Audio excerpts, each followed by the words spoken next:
Hello everyone, this is me Pratyush and this is your amazing channel CUT। आज हम लोग CUT के questions की बात करेंगे। अच्छा, कौन से चैप्टर के? सॉलिड स्टेट की बात करेंगे। देखो, सॉलिड स्टेट में एक बात हम लोग को अच्छे से ध्यान रख लेनी है कि इस चैप्टर से MCQs ऑलमोस्ट 3 to 5 आते ही आते हैं। तो आप लोगों का काम इतना है, इसको अच्छे से लगाना है और इधर उधर देखना बंद करो, सामने देखो, फोकस रखो। चलो, अब यहाँ पे सॉलिड स्टेट की बात करते हैं। पहले कुछ बात कर लेते सॉलिड की प्रॉपर्टीज की। मुझे डेफिनेटली पता है कि आप लोग को नहीं पता होगा। अच्छा, पता है? चलो कोई बात नहीं। सॉलिड है, फिक्स मास की बात करेंगे, फिक्स वॉल्यूम होगा, फिक्स शेप होगा। भाई जाहिर सी बात है, अगर कोई सॉलिड है, इसके अंदर के जो मॉलिक्यूल्स होंगे वो फिक्स होंगे ना, वो मूव तो करते नहीं है, हवा में उड़ते नहीं है। इंटर पार्टिकल डिस्टेंस बिटवीन जो होती है वो लेस्ट होती है। हाँ देखो ना, इसके बीच में जो डिस्टेंस आप लोगों को कहीं दिख रही है? नहीं दिख रही है। अगर दिख भी रही होगी तो बहुत ज़रा से दिख रही होगी। हाँ, चश्मा लगा के देख रहे होगे तो दिख रही होगी शायद। इनकम्प्रेसिबल है, बिल्कुल नहीं दबा सकते हैं, ठीक है। High density and do not diffuse, ठीक है। Inter particle forces of attraction are closest, मतलब बहुत ज़्यादा इनके बीच में जो इंटर मॉलिकुलर फोर्स है वो बहुत ज़्यादा है, इसीलिए बिल्कुल नहीं हो सकता। Constituent particles are very closely, मतलब इनके बीच में जो पार्टिकल्स मॉलिक्यूल्स हैं वो बहुत ही ज़्यादा क्लोज हैं, बहुत ही ज़्यादा क्लोज पैक है, जैसे आप और आप, है ना। तो वहाँ नहीं जाना है। अगर वहाँ जो भी चला गया है उसको अच्छा लगा होगा तो वहाँ से वापस आ जाए। अब हमारे पास सॉलिड स्टेट में 2 टाइप्स के सॉलिड हैं। पहला crystalline solid and the second one is amorphous solid. देखो, क्रिस्टलाइन सॉलिड की बात करते हैं। अगर क्या कभी क्रिस्टलाइन वर्ड और एमोर्फस वर्ड कभी सुना हुआ है? थोड़ा सा सुना सुना सा लग रहा है। सुना सुना सा नहीं होना चाहिए, सुना सुना सा होना चाहिए। क्रिस्टलाइन सॉलिड क्या होता है? देखो, क्रिस्टलाइन हम लोग ने पहले भी पढ़ा हुआ है। जो क्रिस्टलाइन नेचर के होते हैं, हम लोग ने कार्बन पढ़ा हुआ है, crystalline carbon, amorphous carbon. Crystalline carbon कौन होते हैं? जैसे हमारे पास ग्रेफाइट था, डायमंड था, फुलरीन था, तो ये सब हमारे क्या थे? क्रिस्टलाइन थे। अब इसी की बात करें अगर हम एमोर्फस की, एमोर्फस में क्या हो जाएगा? मेरे पास कोल हो जाएगा, कोक हो जाएगा, और जैसे मेरे पास लैम्प ब्लैक हो जाएगा, चारकोल हो जाएगा। ये सब हमारे पास क्या है? ये सब है हमारे पास एमोर्फस सॉलिड, मतलब जिनका डेफिनेट स्ट्रक्चर ना हो वो हमारे पास एमोर्फस, जिनका डेफिनेट स्ट्रक्चर हो वो हमारे पास क्या हो जाएंगे? क्रिस्टलाइन। शायद थोड़ा सा समझ आया होगा नहीं? और यहाँ पे ध्यान देते हैं, जैसे डेफिनेट स्ट्रक्चर के लिए मतलब उसके मतलब जो हमारे पास क्रिस्टलाइन जो सॉलिड है उसका जो अरेंजमेंट है वो एकदम मैनर में होना चाहिए, वेल मैनर्ड में होना चाहिए, एकदम डिफाइंड होना चाहिए। कैसे? यहाँ पे ध्यान देते हैं। जैसे यहाँ से देखो, अगर मैं मान लेता हूँ मैं यहाँ से चल रहा हूँ तो यहाँ से मुझे पहले मिल रहा है A B A B A B A B, यानी मुझे एक रेगुलर पैटर्न मिल रहा है। अब वैसे यहाँ से भी देखें तो ए बी, मतलब जो मुझे सॉलिड स्टेट में, जिस भी स्टेट में मुझे डेफिनेट पैटर्न मिल रहा है वो हमारे क्या हो रहे हैं? वो हमारे क्रिस्टलाइन सॉलिड। अभी मैंने क्रिस्टलाइन का एग्जांपल लिया। जैसे मेरे पास क्या है? डायमंड। डायमंड का स्ट्रक्चर कैसे होता है? इस तरह तो होता है। कार्बन की कितनी वैलेंसी होती है? 4 वैलेंसी होती, तो कार्बन कार्बन कार्बन। फिर इस कार्बन की कितनी वैलेंसी होगी? 4 वैलेंसी, कार्बन कार्बन कार्बन। इस कार्बन की भी 4 वैलेंसी होगी, कार्बन कार्बन कार्बन। यानी एक रेगुलर पैटर्न में स्ट्रक्चर आ रहा है, उसको हम लोग बोल रहे हैं क्रिस्टलाइन सॉलिड। अब इरेगुलर पैटर्न की बात करेंगे जिसमें पैटर्न फिक्स्ड ही ना हो। जैसे मान लो मैंने एक सॉलिड बना, एक मॉलिक्यूल यहाँ, एक यहाँ, एक यहाँ, एक यहाँ, एक यहाँ पे, एक यहाँ पे, यहाँ पे, जिसके पैटर्न फिक्स ना हो वो हमारे क्या कहलाएगा? एमोर्फस सॉलिड्स कहलाएगा। क्या कहलाएगा? Amorphous solids. चलो लेट्स बिगिन, स्टार्ट करते हैं जल्दी से। A solid which has definite ordered arrangement of constituent particles, atom, molecules and ions is called crystalline solid। ठीक है, मतलब वो एटम्स भी हो सकता है, मॉलिक्यूल्स भी हो सकता है और आयंस भी हो सकता है। वो अपनी हमारे किस में हो सकते हैं? क्रिस्टलाइन सॉलिड्स में। भाई अब डायमंड हमारा कैसा होता है? हार्ड होता है। हार्ड है तो उसकी स्ट्रेंथ भी ज़्यादा होगी, उसकी डेंसिटी भी ज़्यादा होगी। इसका मतलब उसको तोड़ना बहुत मुश्किल है, इसीलिए डेंसिटी और स्ट्रेंथ उसकी क्या होगी? मोर होगी। लॉन्ग रेंज ऑर्डर है, देखो ना, इसका ऑर्डर एकदम फिक्स चल रहा है, A B A B A B, मतलब जो उसका ऑर्डर चल रहा है एकदम वेल मैनर्ड चल रहा है, बीच में ब्रेक नहीं हो रहा है। इसका मतलब लॉन्ग रेंज ऑर्डर चल रहा है, इसलिए हम उसको बोल रहे हैं क्रिस्टलाइन सॉलिड। देख लो, यहाँ पे ध्यान रखना, सॉलिड स्टेट से अच्छे खासे MCQs आते हैं CUT में, तो आप लोग इसको बिल्कुल सीरियस होकर लगाना, बिल्कुल भी इधर उधर देखना बंद करो। अब जाहिर सी बात है, स्ट्रॉन्ग है तो इसका शार्प मेल्टिंग पॉइंट होगा, और जो इसका हीट ऑफ फ्यूजन होगा वो कैसा होगा? फिक्स्ड होगा। कैसा होगा? फिक्स्ड होगा। अब यहाँ पे बात करते हैं, ये ट्रू सॉलिड्स हैं। अब ट्रू सॉलिड्स हैं, इसका मतलब ये बहुत ही स्लो कूलिंग से बन रहे हैं। मतलब जैसे नहीं बोलते कि भगवान ने बहुत प्यार से बनाया है, तुम्हें नहीं, मुझे भी नहीं, बाकी अच्छा तुम्हारे उसको बनाया होगा। तो बात करते हैं यहाँ पे, बहुत ही स्लो बनाया है, यानी बहुत ही धीरे धीरे। अगर ये बहुत ही स्लो फॉर्मेशन हो रहा है स्लो कूलिंग से, तो यानी इसका ऑर्डर क्या होगा? अरेंजमेंट में होगा, यानी वेल मैनर्ड होगा, यानी डेफिनेट स्ट्रक्चर होगा। अब इसी की बात करें, बहुत ही तेज बना दिया, जल्दबाजी में बना दिया, जल्दबाजी में काम तो बिगड़ता ही है। तो वैसे एमोर्फस सॉलिड्स भी क्या हो जाते हैं? बिगड़ जाते हैं इस तरह। अब तो समझ आ रहा होगा ना? एकदम क्लियर है, बिल्कुल क्रिस्टल क्लियर होना चाहिए। True solids and produce bye slow cooling. Example हमारा क्रिस्टलाइन कार्बन, डायमंड, फुलरीन और ग्रेफाइट स्ट्रक्चर। ठीक है। अब एमोर्फस सॉलिड्स देख लेते हैं। एमोर्फस सॉलिड्स आप लोगों को समझ आ गया होगा, जिसका स्ट्रक्चर क्या हो, बिल्कुल डिफाइंड ना हो या फिर बहुत ही ज्यादा रैपिड कूलिंग से बना हो, तो बहुत ही बिगड़ा स्ट्रक्चर हो। कैसे यहाँ पे ध्यान दो, पैटर्न इसका बहुत ही क्या है, इरेगुलर है। ए ए ए ए ए फिर देखो बी आ गया, फिर कहीं पे ए बी चल रहा है, फिर बी बी बी बी फिर ए बी बी बी, किसी की बी भी नहीं, यहाँ पे भी है ना। तो इसका पैटर्न क्या है, बहुत ही इरेगुलर है, यानी डिफाइंड नहीं है, तो इसको हम लोग बोल रहे हैं एमोर्फस सॉलिड्स। ठीक है, यहाँ तक क्लियर हो गया। डेंसिटी और स्ट्रेंथ की बात करते हैं, बहुत ही कम होगा, अगर उसकी मोर है इसकी कम होगी। वो लॉन्ग रेंज ऑर्डर है तो ये शॉर्ट रेंज ऑर्डर होगा, तो इस सबसे थोड़ा सा रिलेट करना। अच्छा, ये थ्योरी पार्ट मैं आप लोगों को क्यों पढ़ा रहा हूँ, इसलिए क्योंकि इसके बाद जब मैं आप लोगों को एमसीक्यूज कराऊंगा तो आप लोग को एकदम क्रिस्टल क्लियर रहेगा कि हाँ हमको अच्छे से समझ आ रहा है। Melt over a range of temperature and do not fix of heat of fusion. ठीक है, अच्छा, सीडो सॉलिड्स होते हैं and produce by rapid cooling. Pseudo solids का मतलब जैसे मान लेते हैं मेरे पास ये एक ग्लास है, ठीक है। अब भाई आपके घर में खिड़की होगी, खिड़की पे ग्लास लगा होगा, नहीं लगा है तो कोई बात नहीं, लगवा लेना। तो अब कुछ टाइम बाद जब मैं 1 साल बाद देखता हूँ, जैसे मान लेते हैं इसकी लेंथ थी 1 मिलीमीटर, कुछ टाइम बाद इसकी लेंथ थोड़ी सी कम होना चालू हो गई, तो इसकी लेंथ इतनी कम हो गई तो ये हो गया 0.95 मिलीमीटर, मतलब जरा सा कम। उसको हम लोग बोलते हैं सीडो सॉलिड्स, जिसमें थोड़ा सा गैप दिखने लगे, थोड़ा सा अंतर दिखने लगे, उसका अरेंजमेंट क्या हो, फिक्स ना हो, उसको हम लोग बोलते हैं एमोर्फस सॉलिड्स, जैसे एमोर्फस कार्बन, कोल, कोक और लैम्प ब्लैक। अब एक और टर्म यहाँ पे बहुत ज्यादा इंपॉर्टेंट है, आइसोट्रॉपी एंड एनाइसोट्रॉपी। ठीक है, अब यहाँ पे जिसकी फिजिकल प्रॉपर्टीज डिफरेंट हो, वैल्यूज डिफरेंट हो, डिफरेंट डायरेक्शन में हो, वो हमारा कहलाता है एनाइसोट्रॉपी। कुछ समझ आ रहा है? हाँ, फोकस रहोगे तो यार समझ आएगा। मतलब जैसे किसी भी चीज का वैल्यूज डिफरेंट हो और डिफरेंट डायरेक्शन में हो, तो उसको हम लोग बोले हैं एनाइसोट्रॉपी। ऐसे सॉलिड्स को हम लोग बोलते हैं क्रिस्टलाइन सॉलिड्स। मतलब जो एनाइसोट्रॉपी का जो नेचर रखते हो वो कौन सॉलिड्स रखते हैं, क्रिस्टलाइन सॉलिड्स रखते हैं। अच्छा, कुछ कंफ्यूजिंग हुआ होगा यार, वैल्यूज भी डिफरेंट है, डिफरेंट डायरेक्शन में भी चल रहा है, तो वो क्रिस्टलाइन सॉलिड्स कैसे? और यहाँ पे ध्यान दो, मतलब यहाँ पे पहले ध्यान दो, जिसकी वैल्यूज भी डिफरेंट हो और डिफरेंट डायरेक्शन में हो, यहाँ पे ध्यान दो, पहले क्या चल रहा है देखो, यहाँ पे A B A B A B A B, मतलब ये लाइन डिफरेंट है। फिर उसके बाद अगर मैं ऐसे चल दूं तो मैंने अपनी डायरेक्शन को चेंज कर दिया, अब देखो वैल्यूज डिफरेंट हो गई, हुई ना। तो मतलब जिस लाइन में वैल्यूज डिफरेंट हो और डिफरेंट डायरेक्शन में हो, उसको हम लोग बोल रहे हैं एनाइसोट्रॉपी। तो इसका जस्ट उल्टा होगा आइसोट्रॉपी। और यहाँ पे वो भी ध्यान दे लेते हैं, values of physical properties are in same all direction called isotropy. मतलब एमोर्फस सॉलिड्स, अब एमोर्फस सॉलिड्स में तो बहुत ही इरेगुलर पैटर्न है, तो उसकी तो सारी वैल्यूज नहीं, इधर चलो, इधर चलो, यहाँ पे ध्यान दो, A B B B B, यानी डिफरेंट डायरेक्शन, मतलब जो डायरेक्शन में अगर मैं डिफरेंट कर रहा हूँ लेकिन वैल्यू सेम होनी चाहिए। इधर देखो तब भी इरेगुलर पैटर्न है, यहाँ पे ध्यान दो तब भी इरेगुलर पैटर्न है, यानी जहां जहां पे हमें इरेगुलर पैटर्न दोनों साइड मिल रहा है तो वो हमारी सेम वैल्यूज शो कर रहा है। लेकिन ऊपर हम लोग ने ध्यान दिया, ऊपर हमारा सेम पैटर्न है लेकिन तब भी यहाँ पे हमको डिफरेंट वैल्यूज डिफरेंट डायरेक्शन मिल रही, तो वो हमारा क्या हो जाएगा, एनाइसोट्रॉपी। आई होप आप लोग अच्छे समझ आओगे यहाँ तक। मतलब कहीं भी चल दो, सब जगह क्या है, वैल्यूज क्या है, इरेगुलर, यानी पूरी हमारी क्या values of physical properties are same in all direction है, कॉल्ड आइसोट्रॉपी। ठीक है, अब बात करते हैं कुछ क्रिस्टलाइन सॉलिड्स की क्लासिफिकेशन की। ऐसे ही हमारे पास कुछ सॉलिड्स होते हैं, जैसे यहाँ पे हम लोग बात करते हैं, पहला हमारा आयनिक सॉलिड्स। ठीक है, अच्छा, हम लोग ने कोवेलेंट सॉलिड भी पढ़ा हुआ है, ठीक है, हम लोग ने मॉलिक्यूलर सॉलिड्स भी पढ़ा हुआ है, ठीक है, और हम लोग ने नेटवर्क सॉलिड पढ़ा हुआ है, वो भी ठीक है। और यहाँ पे ध्यान देते हैं, जैसे covalent solid, network solids, metallic solids और मॉलिक्यूलर सॉलिड्स। अच्छा, आयनिक सॉलिड तो हम लोग को नेम से ही पहचान में आ रहा है ना, आयनिक सॉलिड तो हम लोग को नेम से ही पहचान में आ रहा है, आयंस के बीच में होगा। अच्छा, आयंस हो रहा है यानी यहाँ पे इलेक्ट्रोस्टैटिक फोर्स ऑफ अट्रैक्शन लग रहा होगा, इलेक्ट्रॉन्स के बीच में हो रहा है, आयंस के बीच में हो रहा है। भाई मेरे पास एक लिक्विड है, इसमें मेरे पास पानी है और वही चिल्लू भर वाला, और इसमें मैंने वाटर है और इसमें मैंने NaCl डाल दिया। अब इसमें Na+ और Cl- में टूट गया। अब जो अट्रैक्शन होगा, जो मेरे पास जो फोर्स ऑफ अट्रैक्शन होगा वो किसके बीच में होगा, आयंस के बीच में। तो इसीलिए आयंस के बीच में जो कौन सा फोर्स लगता है, इलेक्ट्रोस्टैटिक, और अगर फिजिक्स की लैंग्वेज में देख लें तो कोलम्बिक फोर्स लगता है।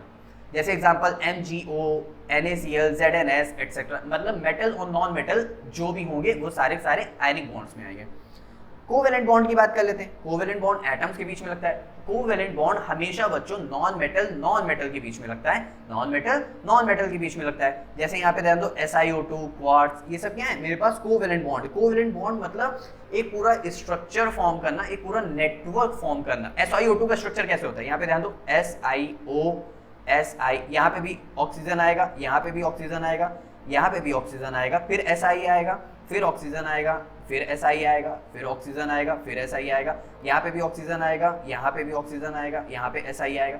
तो मतलब जो एक नेटवर्क फॉर्म कर रहे हैं, ये पूरा एक नेटवर्क फॉर्म कर रहा था ना डायमंड की तरह, वो हमारे कहलाते हैं कोवेलेंट सॉलिड्स और नेटवर्क सॉलिड्स।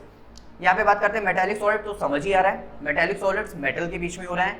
अब the metals, the array of lattice points is occupied by positive ions। देखो मैं फिर कह रहा हूँ, इनके एग्जांपल्स को बहुत अच्छे से ध्यान रखना, क्योंकि MCQs में सबसे ज्यादा एग्जांपल के फॉर्म में ही क्वेश्चंस पुट अप होते हैं। occupied by positive ions surrounded by the head of C localized electrons। मतलब यहाँ पे जैसे Na+ है वाटर में, तो इसको कौन घेरेगा? Negative electrons घेरेंगे। इसको कौन घेरेगा? Negative electrons घेरेंगे। तो उसी में जो यहाँ पे कौन सा स्टेट बन रहा है, यानी कौन सा सॉलिड स्ट्रक्चर बन रहा है, हमारे पास मेटालिक सॉलिड का स्ट्रक्चर बन रहा है, क्योंकि मेटल बहुत सारे नेगेटिव आयन से क्या हो गया? सराउंडेड हो गया सी ऑफ डीलोकलाइज्ड इलेक्ट्रॉन्स की मदद से। कौन सी बॉन्डिंग हो रही? मेटल बॉन्डिंग हो रही। ऑल मेटल्स और एलॉयज हम लोग ले सकते हैं, जैसे Na हमारा ले सकते हैं, Na+, और मेटल्स हम लोग ले सकते हैं, Mg2+ ले सकते हैं, Al3+ ले सकते हैं, कोई भी मेटल उठा सकते हैं, Zn ले सकते हैं, Fe ले सकते हैं, ठीक है। अब बात करते हैं मॉलिक्यूलर सॉलिड्स। देखो मॉलिक्यूलर सॉलिड्स हमारे पास 3 टाइप्स के रहेंगे। एक नॉन पोलर जिसमें चार्ज का डिफरेंस ना हो, नॉन पोलर जिसमें चार्ज का डिफरेंस ना हो, जैसे कार्बन और कार्बन, इसमें चार्ज का डिफरेंस नहीं है। पोलर मॉलिक्यूल जिसमें चार्ज का डिफरेंस हो, जैसे HCl, इसके ऊपर डेल निगेटिव, इसके ऊपर डेल पॉजिटिव, तो ये पोलर मॉलिक्यूल है। हाइड्रोजन बॉन्ड, जो वीक बॉन्ड्स फॉर्मेशन होते हैं, जैसे वाटर में होता है ना हमारे पास, ये हाइड्रोजन बॉन्डिंग शो करता है, तो उसी की मदद से, ठीक है, जो ऑक्सीजन के साथ मेनली अटैच है, ये बात ध्यान रखना। डिस्पर्शन और लंडन फोर्स बात करते हैं यहाँ पे। पहले इसमें कौन सा? Non polar. अच्छा, नॉन पोलर ये मॉलिक्यूलर सॉलिड्स, ये सभी किसमें? मॉलिक्यूल्स के बीच में होते हैं, ठीक है। नॉन पोलर में कौन सा फोर्स लगता है? डिस्पर्शन और लंडन फोर्स लगता है। पोलर मॉलिक्यूल में डाइपोल डाइपोल इंटरैक्शन, क्योंकि यहाँ पे पोल्स बन रहे हैं तो डाइपोल्स बन रहे हैं, तो प्लस माइनस के इंटरैक्शन हो रहे हैं। हाइड्रोजन बॉन्डिंग, हाइड्रोजन बॉन्ड्स यानी वाटर मॉलिक्यूल्स, ठीक है। जैसे एग्जांपल हमारा CCl4H2, ठीक है, और I2 हमारा HClSO2, जैसे भी हम लोग ने देखा, H2O हमारा सॉलिड आइस CO2 के फॉर्म में, तो ये सब चीजें सभी को अच्छा समझा। अब एक बार आप लोग 5 मिनट अपनी तरफ से वीडियो को पॉज करके कह रहा हूँ, उसको पीछे फॉरवर्ड करके आप लोग पहले पूरी बार खुद से भी थ्योरी देखो, उसके एक एक एग्जांपल्स को समझो, फिर उसके बाद CUT प्रैक्टिस MCQs में आओ, ताकि आप लोग के MCQs प्रैक्टिस में बहुत अच्छे रहें। अच्छा, मैं कोशिश कर रहा हूँ, जो जैसे मेरे पास सॉलिड स्टेट चैप्टर है, तो मैं उसके पहले थ्योरी, कुछ पार्ट थ्योरी समझा के, फिर उसके MCQs लेके, फिर थ्योरी, फिर MCQs, फिर थ्योरी, फिर MCQs, ऐसे अगर 5-6 वीडियो अगर एक चैप्टर की बनती है, आप लोग एक दिन में एक पूरे चैप्टर को देख लोगे, तो आप लोग एटलीस्ट एक चैप्टर तो क्लियर तो हो जाएगा। मतलब क्लियर होने का मतलब है उसके MCQs से आपको सेल्फ कॉन्फिडेंस तो आ जाएगा। मान लो आप जैसे ड्राइव करते हो ना, ड्राइव कर, अब खुद से ड्राइव नहीं कर रहे हो, दूसरे को देख रहे हो, तो हाँ ठीक है आती है, लेकिन जब खुद ड्राइव करने बैठे हो तो पता चलता है ना कि आपको आती है कि नहीं। इसीलिए आप लोग पहले MCQs प्रैक्टिस जरूर लगाना, तब एग्जाम देने जाना, ऐ भी मत चले जाना, वरना सरकार को पैसा ही देना होगा। अब यहाँ पे बात करते हैं, which of the following characteristics property of the solid set, मतलब इसमें कौन सी कैरेक्टरिस्टिक सॉलिड सेट की नहीं बनती है। यहाँ पे ध्यान दें, they have definite mass, volume and shape, भाई अभी ध्यान दिया था। इंटरमॉलिक्यूलर डिस्टेंस शॉर्ट होता है, बहुत ही कम डिस्टेंस होती है, ठीक है। Their constituent particles does not have fixed positions and can freely move. भाई सॉलिड कहाँ मूव करता है? तुम्हारी चेयर उड़ जाती है? नहीं। बॉटल उड़ जाती है? नहीं। तो सॉलिड मूव नहीं करते, तो ऑप्शन नंबर सी क्या हो जाएगा? करेक्ट हो जाएगा। अब यहाँ पे ध्यान देते हैं, study the figure of this. अब ये फिगर हमें स्टडी करना है, ठीक है। Arrangement of particle which of the most appropriate in this, या तो क्रिस्टलाइन होगा, या तो आइसोट्रॉपी होगा, या तो एनाइसोट्रॉपी होगा। यहाँ पे ध्यान देते हैं जैसे, ठीक है। अच्छा, ये स्ट्रक्चर देख के आपको क्या लग रहा है, क्या फॉर्मेशन कर रहा होगा? आइसोट्रॉपी अगर कर रहा होगा तो सेम होगा, एनाइसो कर रहा होगा तो डिफरेंट होगा। यहाँ पे और कुछ तो कह नहीं रहा है, ठीक है। अब यहाँ पे आइसोट्रॉपी देखते हैं, यानी क्या होना चाहिए? सेम होना चाहिए। यहाँ पे ध्यान देते हैं, नहीं, एक बड़ा मॉलिक्यूल, छोटा मॉलिक्यूल, बड़ा मॉलिक्यूल, छोटा मॉलिक्यूल, बड़ा मॉलिक्यूल, छोटा मॉलिक्यूल, नहीं यार ये तो सेम जा रहा है। यानी अगर जिसमें भी सेम पैटर्न में थे वो हमारे क्या थे? एनाइसोट्रॉपी, मतलब लॉन्ग रेंज ऑर्डर वाले। तो यहाँ पे तो मेरे पास डायरेक्टली एनाइसोट्रॉपी क्या हो जाएगा? आंसर करेक्ट हो जाएगा। आगे ध्यान देते हैं, फिल इन द ब्लैंक्स की बात करते हैं, by choosing the correct option की बात करते हैं। Metals offer X conditions, individual crystals randomly oriented, so metallic sample crystals are randomly oriented by this Y even through crystals is Z and this, ठीक है। अब यहाँ पे हमें इसको बताना है कि इसका ऑप्शन क्या होगा। पहली बात, अच्छा आप लोग अगर पॉलीक्रिस्टलाइन नहीं जानते हो, पॉलीक्रिस्टलाइन वो जो क्रिस्टलाइन और एमोर्फस दोनों की ही हम बात करते हैं, उन्हीं को हम लोग पॉलीक्रिस्टलाइन सॉलिड्स हम लोग कंसीडर करते हैं। मतलब एक से ज़्यादा हो, ठीक है। तो यहाँ पे बात करते हैं मेटल्स ऑफर एक्स कंडीशंस। अच्छा, मेटल्स जो होते हैं हमारे एक्स कंडीशन यानी एलॉय की भी तो फॉर्मेशन करते हैं, यानी वो पॉलीक्रिस्टलाइन सॉलिड्स में आ जाएंगे, ठीक है। Individual crystals are randomly oriented, so metal samples में be appear why even through a single crystal. मतलब देखो जो सिंगल क्रिस्टल्स में होते हैं वो हमारे होते हैं एनाइसोट्रॉपी। जो हमारे सिंगल क्रिस्टल्स में होते हैं वो हमारे होते हैं एनाइसोट्रॉपी, और जो हमारे पूरे मेटालिक सैंपल्स के फॉर्म में होते हैं वो होते हैं आइसोट्रॉपिक। तो देखते हैं, पहला पॉलीक्रिस्टलाइन था, फिर आइसोट्रॉपी था, और फिर है मेरे पास एनाइसोट्रॉपी। तो ऑप्शन नंबर मेरे पास बी क्या हो जाएगा, करेक्ट हो जाएगा। Which of the following statements is not correct about molecular crystals? Molecular crystals अभी हम लोग ने देखा था, मॉलिक्यूल्स के बीच में लग रहा था, वहां पे पोलर था, नॉन पोलर था और हाइड्रोजन बॉन्डिंग था, ठीक है। They are generally soft and easily compressible, हाँ जाहिर सी बात है मॉलिक्यूल्स हैं, ठीक है, गैस के फॉर्म में तो होंगे। They are good conductor of electricity, नहीं, क्योंकि वो नॉन पोलर भी तो था, तो वो इलेक्ट्रिसिटी कैसे कंडक्ट करेगा भाई, प्लास्टिक हमारे नॉन पोलर है, कैसे इलेक्ट्रिसिटी कंडक्ट करेगा। तो ऑप्शन नंबर बी मेरे पास यही पे करेक्ट हो जाएगा। They have low melting and boiling point होता है, अगर सॉफ्ट है तो low melting and boiling point तो हो गई। They are consist of polar non polar molecules, hydrogen bonding भी यहाँ पे ऐड कर लो, वो भी सही बात है। यहाँ पे आगे बात करते हैं, which of the following forms a molecular solids when solidified. अब इस क्वेश्चन में मॉलिक्यूलर सॉलिड की बात कर रहा है, व्हेन सॉलिडिफाइड यानी सॉलिड के फॉर्म में होगा, सॉलिड के फॉर्म में होगा, तो यानी H2O आइस थी, H2O आइस क्या होती है, CO2 के फॉर्म में। ऑप्शन नंबर सी क्या हो जाएगा, करेक्ट हो जाएगा। 6 की बात करते हैं, आयनिक solids conduct electricity but not in solids because उसके भाई आयंस फ्री नहीं है, आयंस फ्री नहीं है तो इलेक्ट्रिसिटी कंडक्ट करने के लिए आयंस मूव होनी चाहिए, यानी इलेक्ट्रोस्टैटिक फोर्स ऑफ अट्रैक्शन होना चाहिए। तो आयंस का जब मूवमेंट ही नहीं हो रहा है तो इलेक्ट्रिसिटी कंडक्ट करेगा नहीं, इसीलिए वो मॉल्टेन स्टेट और लिक्विड स्टेट में इलेक्ट्रिसिटी कंडक्ट कर पाते हैं, because due to freely move of ions. यहाँ पे बात करते हैं, in molten state ions free ions are furnished when which are not free to move in solid state. हाँ बात सही है। In solid state, ionic solids are hard, brittle, become of soft in molten state. हाँ ये भी बात सही है। All solids conduct electricity in molten state, ये भी सही। In solid state, ions are converted to atoms which are insulators, ये भी सही बात है। Which of the following properties, इसमें बात कर रहा है इलेक्ट्रिकल कंडक्टिविटी, ठीक है, ध्यान रखना। मैलेबिलिटी मेटल्स में होती है, इलेक्ट्रिकल कंडक्टिविटी ये भी मेटल्स में होती है, डक्टिविटी भी मेटल्स में होती है, high melting and boiling points भी मेटल्स में होता है। तो यानी यहाँ पे ऑप्शन नंबर इसका क्या हो जाएगा, आयनिक सॉलिड्स, कोवेलेंट, मेटालिक सॉलिड्स, यानी मेटल्स की तो बात कर रहा है, तो मेटल सॉलिड्स क्या हो जाएगा, ऑप्शन नंबर सी क्या हो जाएगा, करेक्ट हो जाएगा। Solid X is a very hard solid, ठीक है, हार्ड है, which is electrical insulator in solid as well as in molten state as extremely high melting point, which type of solid in it. अच्छा, आप लोग अब confuse हो रहे होंगे, ये आयनिक सॉलिड्स हो सकता है क्योंकि ये हार्ड की भी बात कर रहा है, लेकिन यहाँ पे बच्चों ध्यान दो, ये इलेक्ट्रिकल इंसुलेटर की बात कर रहा है इन सॉलिड्स, तो यानी इसका मतलब यहाँ पे कोवेलेंट बॉन्डिंग आ रही होगी, यानी यहाँ पे कोवेलेंट सॉलिड क्या हो जाएगा, करेक्ट हो जाएगा। Which of the following statement is not correct regarding diamond. भाई डायमंड कैसा होता है, हमारे पास कार्बन से मिलकर बना होता है, क्रिस्टलाइन होता है, 3D मॉलिक्यूलर स्ट्रक्चर होता है, और देखते हैं in diamond each carbon covalently bonded with 4 carbon atoms, ठीक है, ये भी करेक्ट है। इसमें नॉट पूछा है, सही वाला ना टिक कर देना, हाँ ध्यान रखना। In graphite, each carbon atom is covalently bonded 3 carbon atoms in the same plane, ठीक है। The carbon length in graphite is intermediate between single bond and double bond, ये भी सही बात है। इस और आगे क्या है, diamond is a layered structure, 2 layered joint by van der Waals force, नहीं, कार्बन वो डायमंड हमारा एक 3D डायमेंशनल स्ट्रक्चर है। Examples of few solids are given below. Find out the examples which of not correctly matched. Ionic solids NaCl ZnS, अभी हम लोग ने ऊपर देखा था।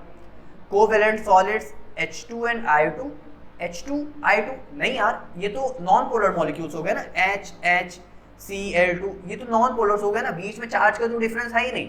मॉलिक्यूलर सॉलिड्स, हाँ H2O सॉलिड, ठीक है, मेटालिक सॉलिड कॉपर और टिन, ये भी सही है, लेकिन हमारा ऑप्शन नंबर बी क्या हो जाएगा, गलत हो जाएगा, यानी ऑप्शन नंबर बी क्या हो जाएगा, सही हो जाएगा। क्लियर। देखो अब हम लोग ने कुछ टॉपिक्स उठाए, उसके कुछ एमसीक्यूज किए, आप लोग अपना 5 से 10 मिनट 2x पे देख लेना यार, आप लोग का भी टाइम बचेगा, इधर भी टाइम बचेगा, जिससे आप लोग दूसरी वीडियो में जल्दी देख पाओगे। तो अब आप लोगों का सिर्फ काम इतना है, पेन पेपर लेके बैठो, अच्छे से क्वेश्चंस को लगाओ, प्रैक्टिस करो, जो अटक रहा है वापस कमेंट सेक्शन में बताओ, सर आप ये दोबारा समझिए, मैं डेफिनेटली आप लोगों की मदद करूंगा, लेकिन एटलीस्ट एक अच्छी यूनिवर्सिटी में एडमिशन तो ले लो, कब तक ऐसे ही भटकते रहोगे इधर उधर। ठीक है, अब मिलते हैं नेक्स्ट वीडियो में नेक्स्ट टॉपिक यानी सॉलिड स्टेट के पार्ट 2 के साथ। Bye bye.